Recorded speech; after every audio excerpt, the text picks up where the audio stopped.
And Craig Smoak. Mark Zeigler, sports writer for the San Diego Union-Tribune, covers basketball and more, joins us on 365 Sports. Mark, obviously, if anyone thought San Diego State was a one-time deal, they've learned differently, but they've been more than just a one-time deal. They're really good. Your thoughts about how would you rate what they've done so far this year compared to at this time last year? I think this is a little bit more impressive, to be honest. I mean, that was an impressive run to the national championship game, but that team was loaded. They were 9 deep. They had rim protection. They had, 4 legitimate bruising big men. This year, they really only have 1. What they've done just to get to the Sweet 16 this year after the kind of up and down season they've had, I think is the most impressive part. I mean, they've lost 10 games. They couldn't win away from home. They just struggled late in games. They couldn't shoot, and they just all put it together last weekend in Spokane, and here they are. Mark, this is a rematch, obviously. How much of a chip on their shoulder do they have about that and taking on this Connecticut team that most of the world thinks nobody can beat? Yeah, what's interesting about it is if you go in their locker room, there's not one guy who's intimidated by UConn. I mean, it's a crazy thing, and I'm sure Dan Hurley's sitting there on the other side going, man, I don't want to play these guys again. Because they played them. They played them in the national championship game. And if you remember that game, UConn controlled almost that entire game, and there was 5 minutes to go. All of a sudden, San Diego State snuck back into it, and they were down 5. And UConn hadn't been in that position the entire tournament. They had not had a close game, and they had to prove themselves, and they did, to their credit, and earn their national championship. But because of that experience, there's 4 guys who played in that game, played major minutes in that game that are back. And they just look at UConn like, yeah, we can play with these guys. And, the fact that it's in Boston, it'll be a pretty partisan crowd for UConn, doesn't faze them at all. They played at BYU this year. They played at Gonzaga. They played it in the pit. At altitude in New Mexico was sold out. I mean, they had like 7 or 8 road games this year where they were sold out in crazy environments. So they're not going to be fazed at all. They're not going to be intimidated. They're not going to be scared. So I think, and they want another, like any competitor, they want another shot at them. And it's rare in sports that you get it, and they just did. Mark, what are the most notable differences from this year's team in comparison? Not to always want to compare to last year, but what's the most notable difference for maybe some people who haven't seen San Diego State since that game? So, they lost those 5 players, and the most notable difference is they lost Nathan Mensah, who was the 6'10" shot blocker who spent a lot of time this year with the Charlotte Hornets, drawing charges and blocking shots, and just not having that kind of rim protection inside has made him a little bit differently defensively. A lot of people didn't think they'd be as good defensively, but better offensively because they had more offensive pieces. And guess what happened? They were actually the exact same team. They were ranked 8th nationally, or 9th actually right now, in defensive efficiency, and their offense has struggled. So they're kind of the same team in that regard, just not as big and long. But they have some good offensive pieces that if they get going can be really lethal. And, Yale found that out. I mean, they made 13 threes. They couldn't miss a 3 all of a sudden. And they just kind of had that glint in their eye when they get into March. And I think that's another similarity. But they're certainly not as on paper as good or as deep a team as last year, even though they play 9 guys. Despite like me saying they're not going to be afraid, doesn't mean they're going to beat UConn. UConn's really, really good, and it's going to take a perfect game for them to win. So that's in Boston. San Diego's not very close to Boston. UConn is, and then we've already had a Dave Borges who covers UConn on, and we've had John Fanta, among others, on, national guys too, about the crowd there. How much of a grueling part will that be to be on the other side of the country? Yeah, I think it's going to be a factor, more of a factor than they want to admit. I mean, here's what their schedule is like. They had to sort of plan what they were going to do in Spokane. I flew straight from Spokane to Boston because I looked at the schedule and said, why am I going home? I'm just going to get right back on a plane across the country. Spokane's not that close to San Diego. People might think, well, it's all on the West Coast in the Pacific time zone. It's 1,000 miles from San Diego. It's a 2.5-hour flight. And they decided to go home not knowing what the game time would be Sunday in Spokane. Well, they got the late game.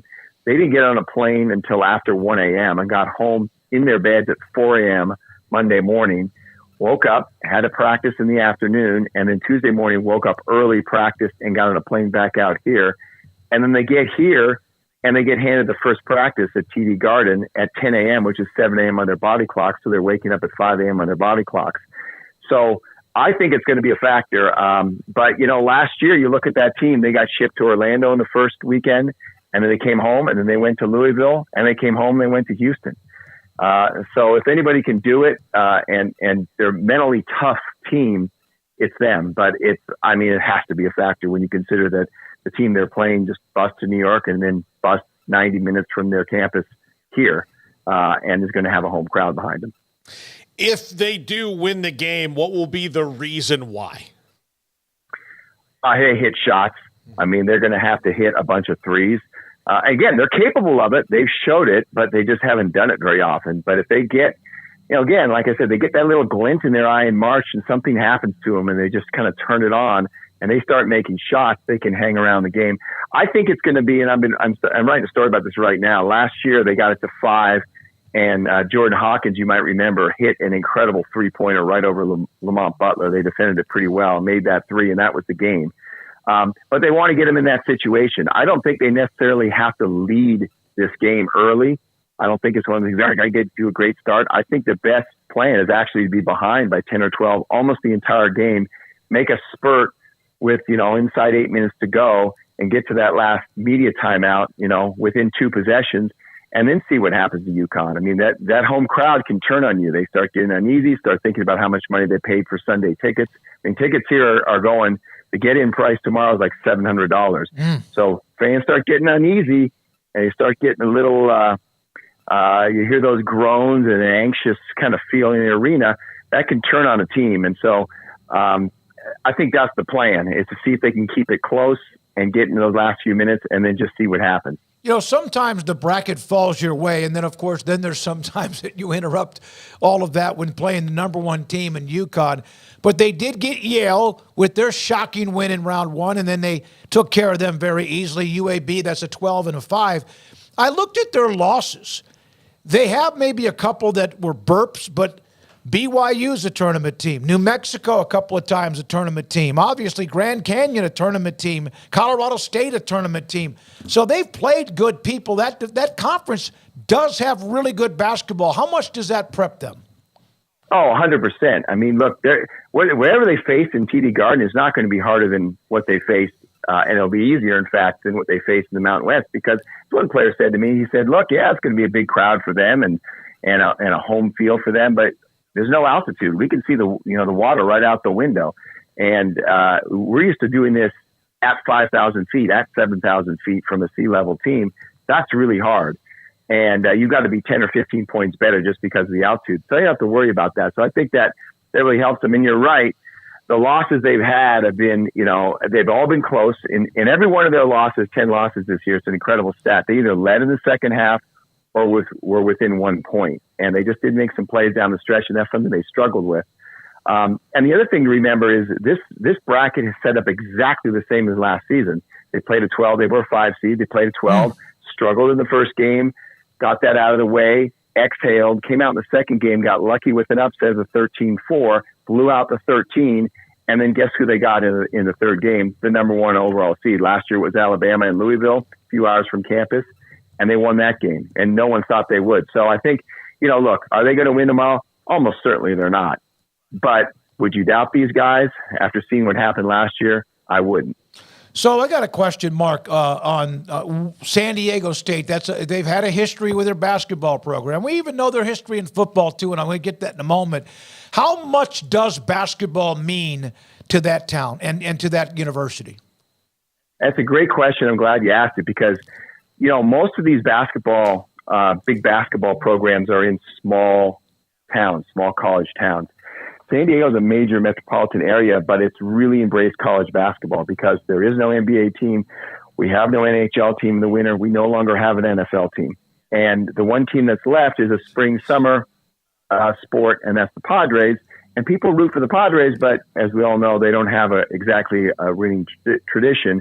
And so people are a little bit wary. This is the one team that people feel safe cheering for and get invested emotionally because they usually don't let them down. They win a lot of games. They almost never lose at home. They win a lot of titles, and now they're starting to win the NCAA tournament. So, it's huge in that city. I mean, it is absolutely enormous.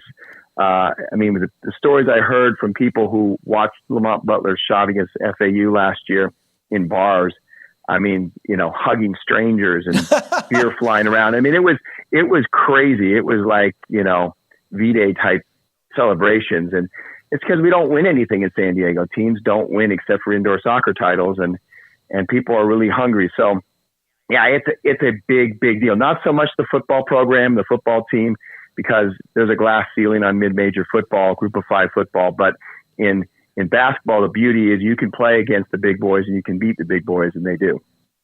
All right, football question. I looked at their schedule, obviously, with what happened.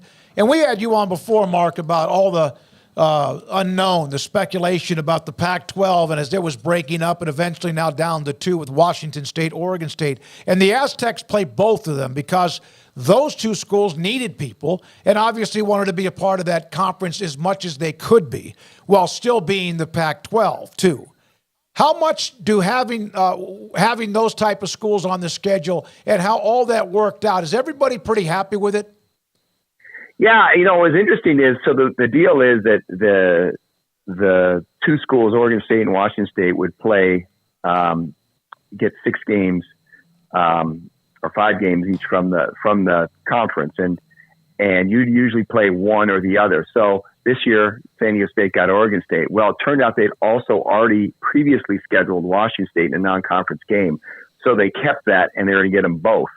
And so I think that's a big deal because it kind of helps legitimize the schedule, and getting them at home too. So it's good for the stadium. They really struggle to sell tickets in that stadium. They overprice the tickets. And again, like I said, it's people sense that glass ceiling on football, and so they're a little bit reluctant to pay and go to the games. And so I think this helps a little bit, particularly if they can get some wins. Now, they got a new coach, Sean Lewis. They're going to have a whole new offense, a whole new philosophy. They're not going to be the grinded out, play defense and win tight games type team that just doesn't turn it over and doesn't beat themselves. They're going to air it out like maybe no team in the country. And the defense probably isn't going to be very good because they lost a lot of pieces in the transfer portal. And so they're going to be a different type of team, and we'll see how quickly he can turn it there.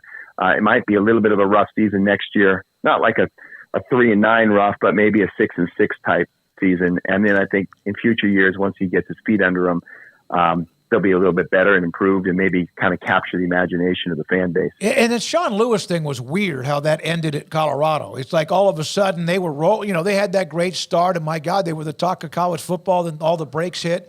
And then all of a sudden he kind of went sideways there as far as with Dion's staff. How much was he accepted when that was the name to become the head coach at San Diego State? Because he's got a very nice resume. Yeah, and I think what was accepted is that people really, how fans are. They want to be entertained. They say, we got to be entertained. And, San Diego State was not a very exciting team, but they won a lot. I mean, Brady Hoke a few years ago won 12 games. But it wasn't an exciting brand of football. So it's like, well, do you want exciting in 6-6, or do you want boring in 12-2? I mean, take your pick. They're going to try to get both, obviously, with him. Yeah, it was a weird deal. And I think he's going to have some of the same issues he had at Colorado at San Diego, in that they had no offensive line, and San Diego State's entire offensive line went in the portal. Part of that is it's a different type of offensive lineman that plays in his quicker system, where San Diego State was just going to pound the ball down your throat. Those guys typically don't want to play in a system where you're going to have 90 plays a game. But I think there'll be a little bit of adjustment. I think people need to be patient. He might get some pieces right. He might get the receiving core right this year, but not the offensive line. The same with, the defensive line might struggle too. But as he gets pieces and gets his vision together, I think he has a chance to succeed and be entertaining, and that's kind of what they're looking for. When was the last time you played Torrey Pines? Well, I had a chance to play it a couple of months ago in a media day ahead of the Farmers Insurance Open, and I had a pass. It was a rainy day, and I'm glad I did because I heard it was a 6-hour round and the rough was brutal. Oh, yeah. And the guys who played hated golf by the 15th hole. So trust me, that's not the first time that's happened at Torrey Pines. Yeah, no, playing Torrey Pines before a PGA event or the U.S. Open can make you not love golf at all very quickly. I got a chance to play it after the 96 Super Bowl. That was the one when Elway beat the Packers and Favre. And I remember it. my flight the next morning was canceled. And so I just called out there just on a whim, had all day. And they said, yeah, come out. You're probably not going to get on maybe. And I got on pretty quickly, and that was just a thrill, man. That is just what a beautiful, just the scenery off those early front 9 holes, I think, when you have the ocean and the cliffs and just, oh, my Lord, Mark, that's gorgeous. That's God right there. Yeah, yeah. It is. It's a great place to play. And, and it's funny because every time I go out there, I take a picture from one of the signature holes of the ocean and, La Jolla in the background, the waves crashing below. And I'll send it to friends on the East Coast. They said, yeah, I'm just playing our Muni today. Yeah, that's exactly right. Thanks for your time. Have fun. Good luck to San Diego State, UConn in the Sweet 16. Mark Zeigler, again, good stuff from the San Diego Union-Tribune. Yeah, I know.